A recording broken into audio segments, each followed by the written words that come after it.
Antes de entrar al abismo, suscríbete y comenta desde qué parte del mundo estás viendo esto, porque lo que viene es uno de los finales más extraños que la ciencia se ha atrevido a calcular. Imaginas salir una noche y descubrir que el cielo ya no tiene constelaciones, no porque haya nubes, no porque la atmósfera cambió, sino porque las estrellas, una por una, se apagaron. Quedan puntos fríos, casi invisibles, como brasas viejas en una chimenea gigante. A ese futuro, los cosmólogos lo describen como la era negra del cosmos, un tiempo donde la luz deja de ser lo normal y se vuelve una rareza. Pero esta historia no empezó con el fin. Empezó con una pista diminuta en el siglo XIX, cuando un astrónomo notó algo que nadie más veía. Sirius, la estrella más brillante del cielo, no se movía como debía. Su posición tenía un tirón, una oscilación sutil. Y en 1844, Friedrich Wilhelm Bessel se atrevió a publicar la idea que sonaba imposible. Sirius estaba siendo jalada por un compañero invisible.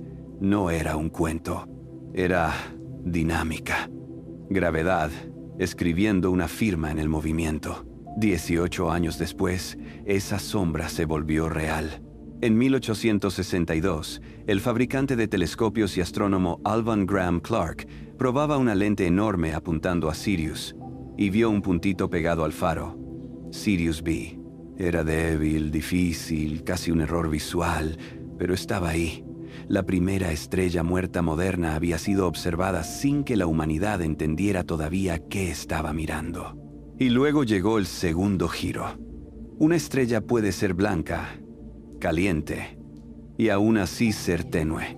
En 1910, Henry Norris Russell, junto con Edward Charles Pickering y Williamina Fleming, estudiaron el caso de 40 Eridani B, una estrella cercana. Su espectro la delataba.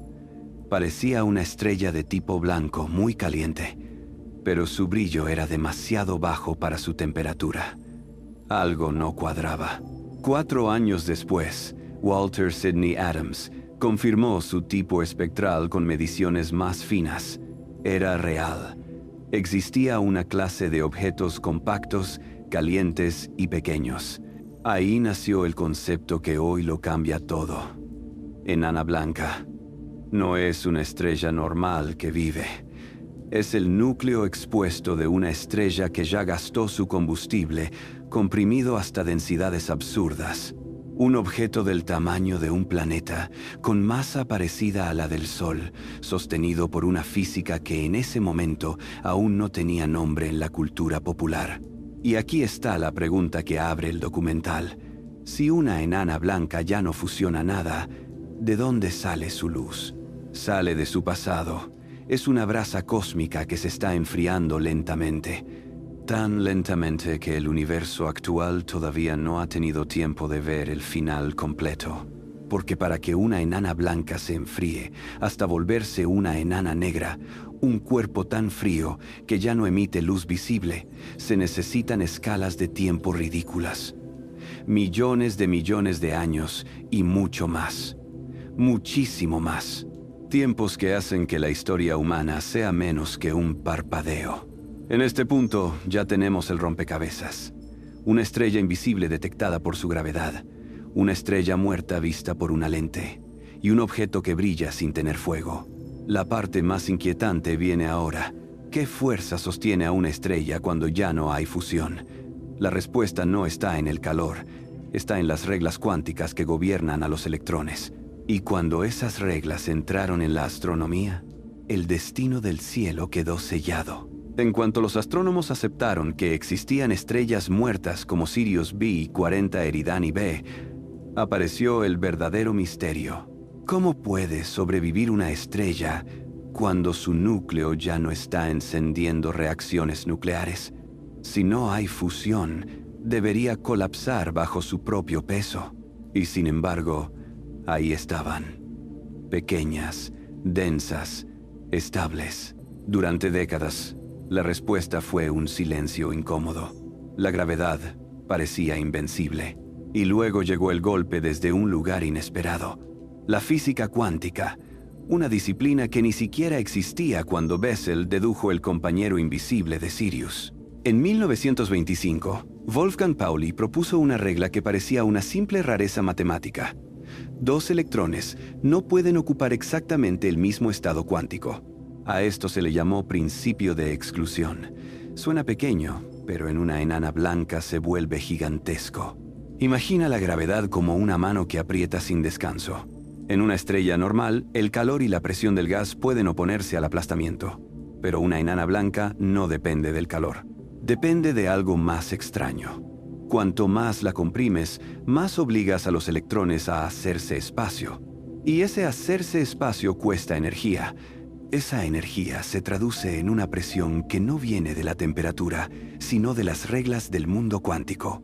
En 1926, el físico Ralph H. Fowler fue de los primeros en aplicar seriamente esa nueva estadística cuántica a la materia estelar densa. Su conclusión era perturbadora. Una enana blanca puede sostenerse gracias a una presión de degeneración de electrones. Una presión que existe incluso si el objeto se enfría, incluso si se vuelve una brasa, incluso si algún día se vuelve casi negro. Ahí cambió el destino del cielo. Porque si la estabilidad no depende de la temperatura, entonces el enfriamiento ya no significa colapso inmediato, significa otra cosa.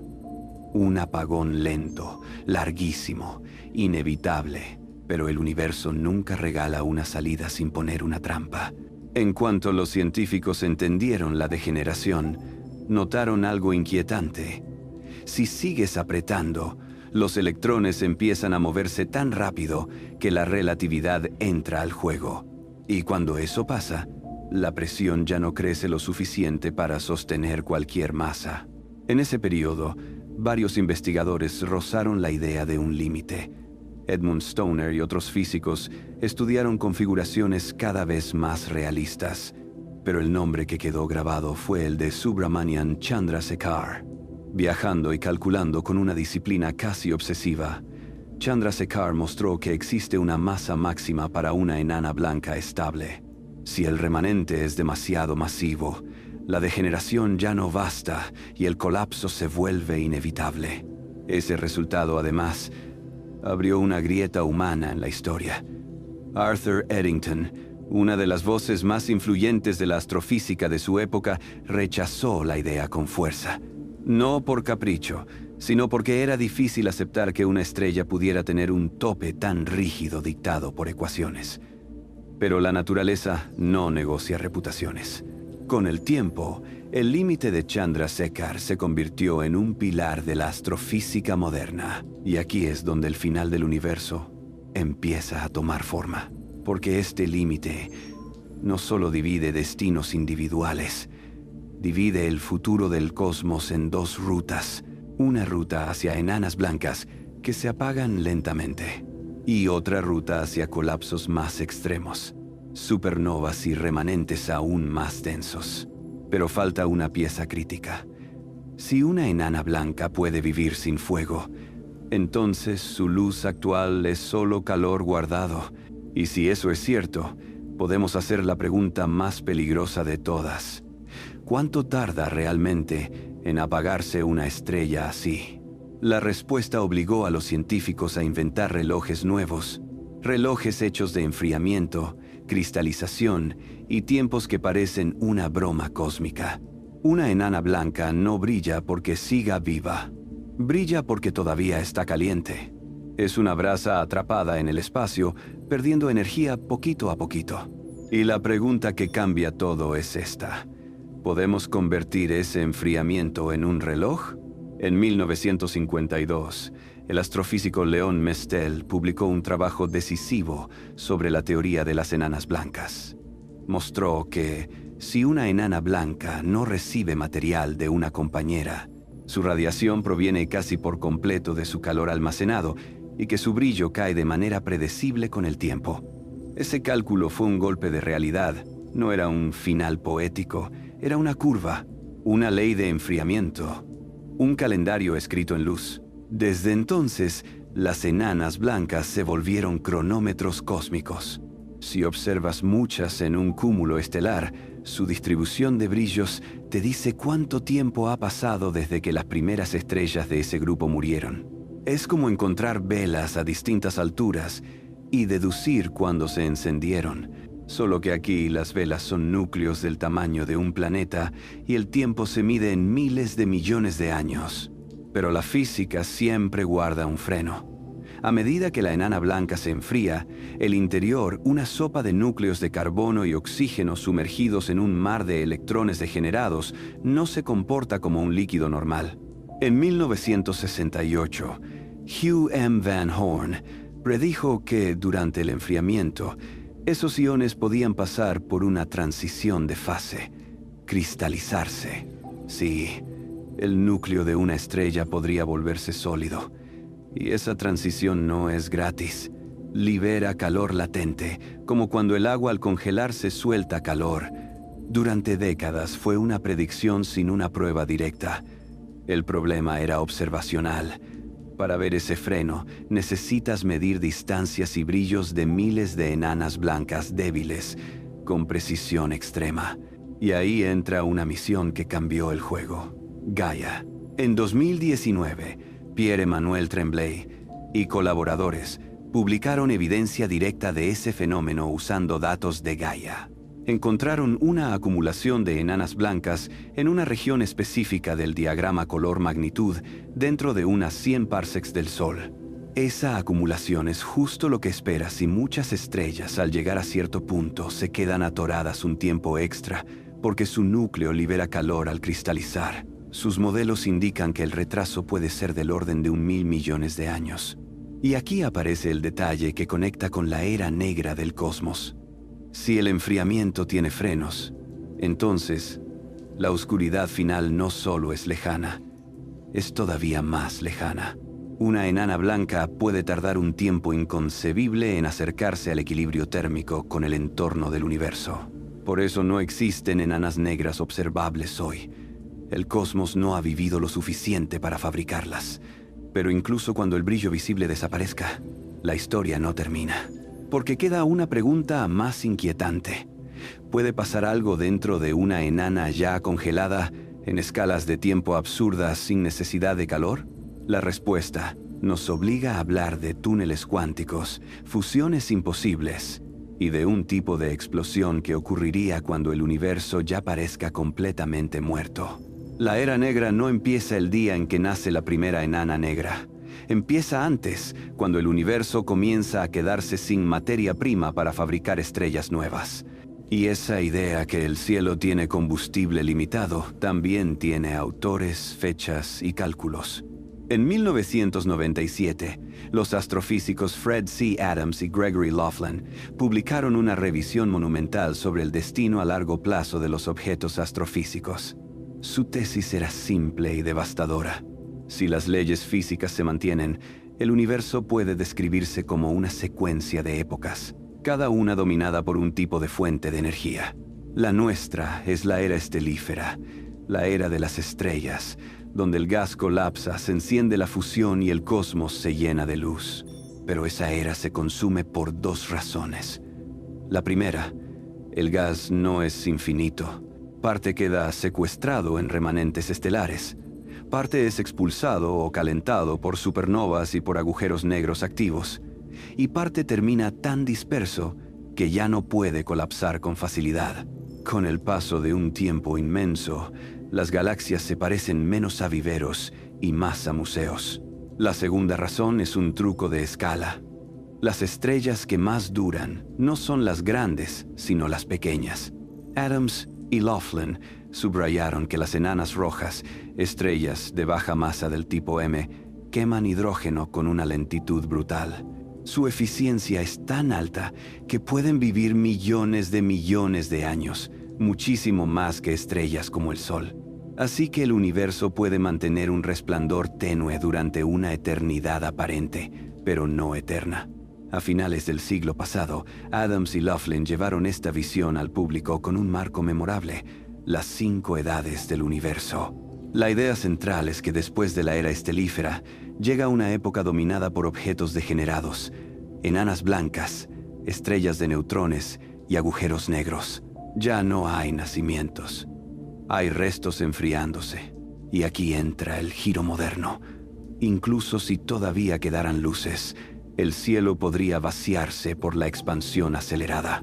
En 1999, Lawrence Krauss y Glenn Starkman analizaron qué implica un universo dominado por energía oscura. Con el tiempo, muchas galaxias lejanas se alejan tanto que desaparecen más allá del horizonte observable, en escalas comparables a los tiempos de combustión estelar. En su escenario, cada cúmulo gravitacionalmente ligado termina como un universo isla, y la cosmología observacional se vuelve cada vez más difícil. Las estructuras a gran escala se esconden, y el fondo cósmico de microondas se estira hacia longitudes de onda enormes. Junta estas ideas, y aparece el preludio real de la era negra. Menos estrellas nuevas, menos señales lejanas, y un inventario que se llena de remanentes. La luz deja de ser el producto principal, y se vuelve un residuo, calor guardado que se escapa lentamente. El universo no se apaga con un interruptor, se queda sin fábricas. Y entonces la pregunta inevitable, cuando ya no queden estrellas encendidas, ¿qué será lo más luminoso del cosmos? La respuesta no está en una nueva clase de estrella, está en algo que, por definición, debía ser perfectamente negro, hasta que un físico demostró lo contrario. Durante siglos, la idea de un objeto del que ni la luz puede escapar fue casi un mito matemático. Primero se insinuó, luego se formalizó, y finalmente se aceptó como parte del inventario del universo. Pero el giro que define la era negra del cosmos ocurrió cuando alguien se atrevió a preguntar, ¿y si incluso un agujero negro puede brillar? La ruta histórica es larga, pero clara. En el siglo XVIII, John Miquel imaginó estrellas oscuras cuya gravedad impediría escapar a la luz, usando la física newtoniana y el concepto de velocidad de escape. Mucho después, en 1916, Karl Schwarzschild encontró una solución exacta a las ecuaciones de Einstein que describe una región con un radio crítico, lo que hoy llamamos el horizonte de eventos. En 1939, J. Robert Oppenheimer y Hartland Snyder mostraron que una estrella masiva puede colapsar de forma inevitable hasta formar un objeto con horizonte si nada detiene la contracción. Y en los años 60, John Archibald Wheeler popularizó el término agujero negro, dándole un nombre simple a algo que antes sonaba demasiado abstracto. Hasta ahí, el agujero negro era el símbolo perfecto de la oscuridad total. Pero en la década de los 70, la termodinámica y la cuántica entraron en la conversación y rompieron el símbolo. En 1972, Jacob Bekenstein propuso que un agujero negro debe tener entropía proporcional al área de su horizonte. Su argumento era profundo. Si la entropía mide información perdida o microestados, entonces tragarse cosas sin pagar un costo termodinámico rompería la segunda ley. Para salvar esa ley, el agujero negro debía tener entropía. 2 años después, en 1974, Stephen Hawking llevó la idea al límite.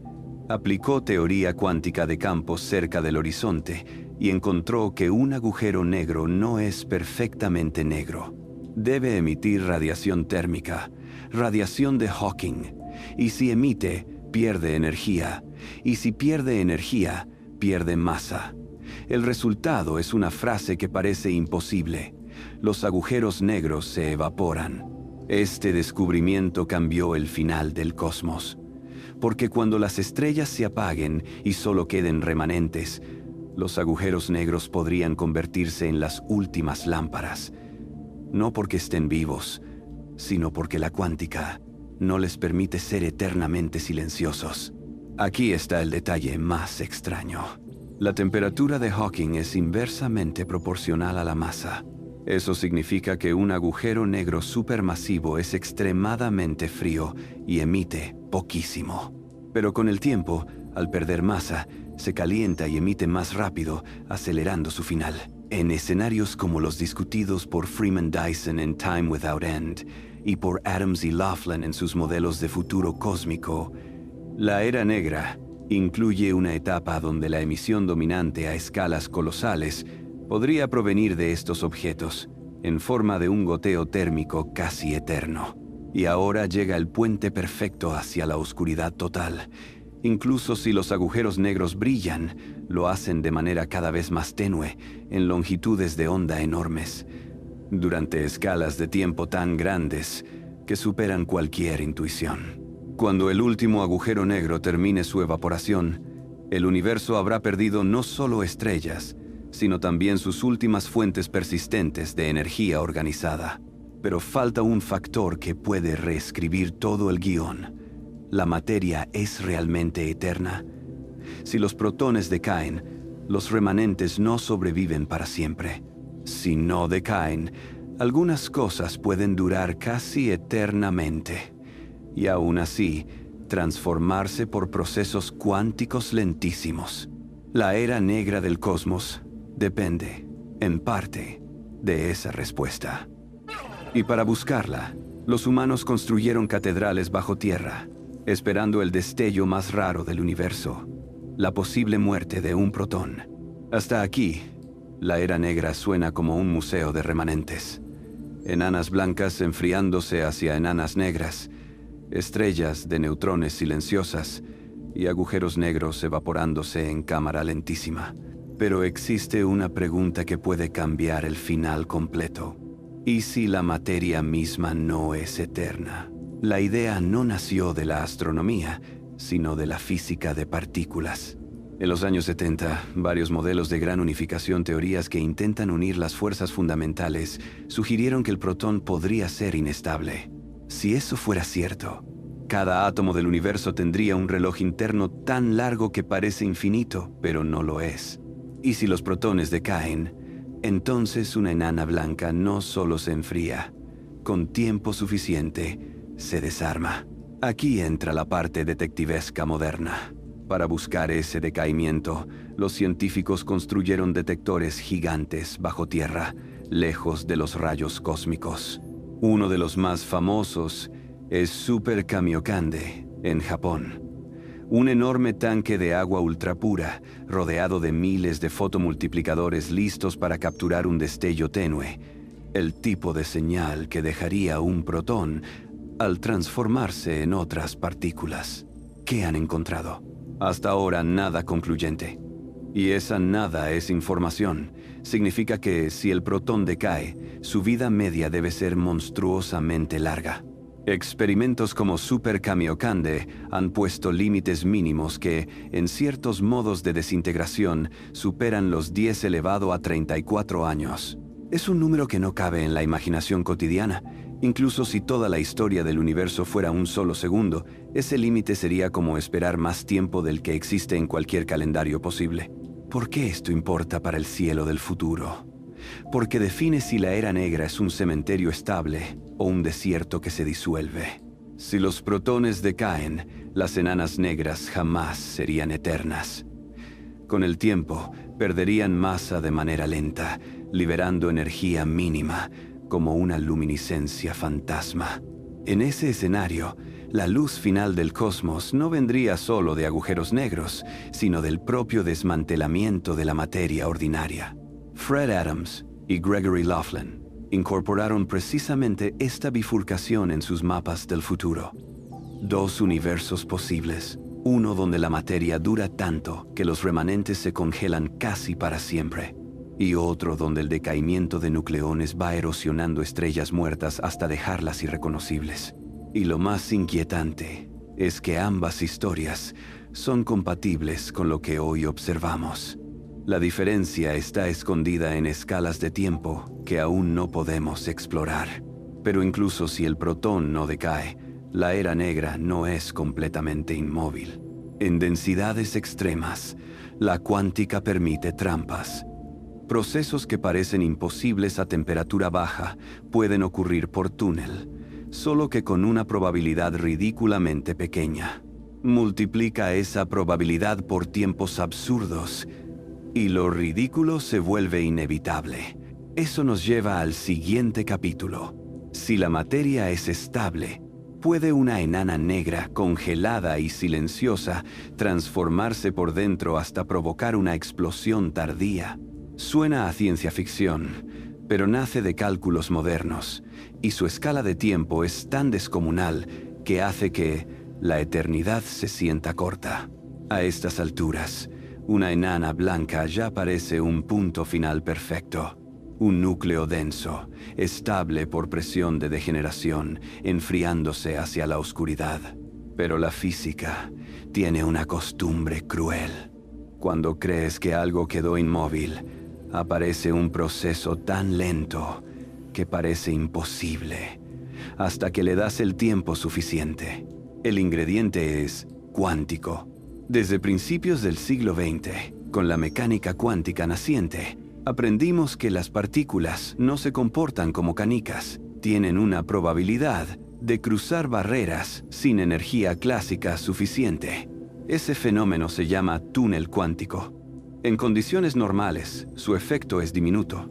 En densidades extremas, puede volverse relevante si esperas lo bastante. En una enana blanca, los núcleos atómicos están empacados brutalmente. Con el enfriamiento, el interior puede cristalizar, como predijo Hugh Van Horn, y como más tarde sugirieron los datos de Gaia analizados por Pierre-Emmanuel Tremblay y su equipo. Ese cristal no es un hielo común. Es una red de núcleos principalmente carbono y oxígeno bañados en un mar de electrones degenerados. Ahora viene la idea inquietante. Incluso en un cristal frío, los núcleos vibran por energía de punto cero. Y a densidades altísimas, esas vibraciones, combinadas con túnel cuántico, podrían permitir fusiones extremadamente lentas entre núcleos cercanos. A esta clase de procesos se les suele llamar fusión picnonuclear. No depende del calor, depende de la densidad. Durante mucho tiempo fue una discusión teórica. Un podría pasar. Pero en 2020, el físico Matt Kaplan planteó un escenario concreto que hizo levantar cejas. Si el protón es estable y el universo vive lo suficiente, algunas enanas, negras, enanas blancas, ya enfriadas hasta casi no emitir luz, podrían cambiar su composición interna mediante fusiones ultralentas, avanzando paso a paso hacia elementos más pesados. ¿Y por qué importa qué elementos se formen? Porque en el corazón de una enana blanca, lo que sostiene el equilibrio es la relación entre masa y número de electrones disponibles para ejercer presión degenerada. Si la composición evoluciona, esa relación puede cambiar, y entonces, de forma gradual, el objeto podría acercarse a una condición parecida a rebasar por dentro el umbral de estabilidad que Subrahmanyan Chandrasekhar calculó en 1931. El resultado suena a ciencia ficción, pero se construye con piezas reales: degeneración cuántica, densidades estelares, túnel cuántico y evolución composicional. En el escenario de Kaplan, algunas enanas negras masivas podrían terminar provocando una explosión termonuclear extremadamente tardía, algo equivalente a una supernova tipo Ia, pero ocurriendo cuando el universo ya está en su vejez más oscura. El tiempo de espera es lo que vuelve todo casi absurdo. No hablamos de miles de millones de años. Hablamos de escalas del orden de 10 elevado a la 1100 años. Es un número que rompe el lenguaje. Incluso si escribieras un calendario con un año por cada átomo de tu cuerpo, no te alcanzarían los calendarios para representarlo. ¿Significa que esto ocurrirá? No lo sabemos. Depende de detalles finos de física nuclear en condiciones extremas y, sobre todo, de una pregunta que aún está abierta: si el protón decae o no. Si el protón decae en tiempos más cortos que esos, las enanas negras no llegarían a ese punto, se desarmarían antes. Pero la lección científica es brutal. La era negra no es un silencio absoluto garantizado. Es una época donde los eventos importantes son rarísimos. Y aún así, con suficiente tiempo, pueden suceder. El universo no se queda quieto, solo se vuelve desesperadamente lento. Y cuando todo se vuelve lento, el protagonista real ya no es la luz, es el tiempo. Y el tiempo, en cosmología, tiene una escala que no pide permiso a nuestra intuición. Para entender la era negra, no basta con hablar de estrellas individuales. Hay que mirar el ecosistema cósmico cuando ya casi no existen fuegos encendidos. Porque incluso en un cielo oscuro, la gravedad sigue trabajando y sus consecuencias se acumulan en silencio. En la visión de largo plazo de Fred Adams y Gregory Laughlin, cuando la formación estelar cae a casi cero, las galaxias se vuelven colecciones de remanentes. Enanas blancas, enanas marrones, estrellas de neutrones y agujeros negros. Pero esos objetos no flotan como polvo estático.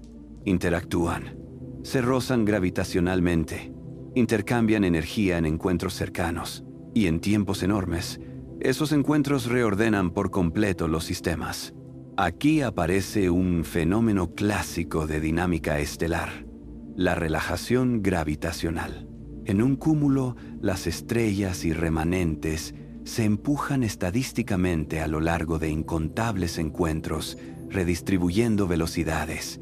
Con tiempo suficiente, algunos objetos pueden ser expulsados hacia el espacio intergaláctico y otros caer hacia el centro, alimentando a un agujero negro central.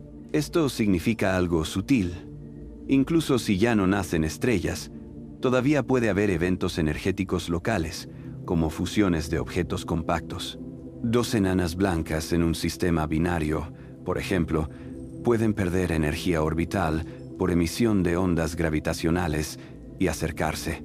Si su masa combinada supera el umbral adecuado, pueden desencadenar una explosión termonuclear o colapsar hacia un objeto más denso, dependiendo de condiciones y composición. Esa física está anclada en el mismo límite que Chandrasekhar calculó y en el hecho establecido por Albert Einstein de que los sistemas acelerados pueden radiar energía gravitacional. Y aquí entra otro actor que puede encender brasas frías, la materia oscura, si está compuesta por partículas que se aniquilan entre sí. Algunos autores han explorado la idea de que remanentes compactos podrían capturar materia oscura y ganar una fuente tenue de calor por aniquilación. No sería un cielo brillante, sería un infrarrojo fantasmal, apenas por encima del fondo. Y ese apenas importa en un universo donde casi todo es silencio térmico. En paralelo, el propio universo cambia el escenario observacional. Como analizaron Lawrence Krauss y Glenn Starkman, en un cosmos con expansión acelerada, cada región gravitacionalmente ligada termina aislándose de las demás a escalas enormes. El horizonte observable se cierra sobre lo local. Con el tiempo, muchas galaxias se van tan lejos que dejan de ser accesibles incluso en principio. Es la soledad cosmológica. No por falta de objetos, sino por falta de conectividad. Si juntas todo, remanentes dominando la masa visible, interacciones raras pero posibles, aislamiento por expansión y fuentes de energía cada vez más débiles, obtienes una era donde la historia no se cuenta en eventos diarios, sino en probabilidades acumuladas durante abismos de tiempo. Y en ese paisaje, el gran reloj final sigue siendo el mismo: los agujeros negros. Porque aun cuando todo lo demás se enfría, un horizonte de eventos por la idea de Jacob Bekenstein y el cálculo de Stephen Hawking tiene temperatura y emite lentamente, sin prisa, como si el universo se negara a apagarse del todo, hasta que ya no puede sostener ni siquiera ese último goteo. Hay un motivo por el que la radiación de Hawking se siente como el cierre perfecto de esta historia, porque convierte a los agujeros negros en relojes cósmicos inevitables. En el imaginario clásico, un agujero negro era el final absoluto. Materia entra, nada sale. Pero la termodinámica y la cuántica lo rompieron. Primero, Jacob Bekenstein defendió que un agujero negro debe tener entropía proporcional al área de su horizonte. Luego, Stephen Hawking demostró que esa entropía no es solo un truco formal.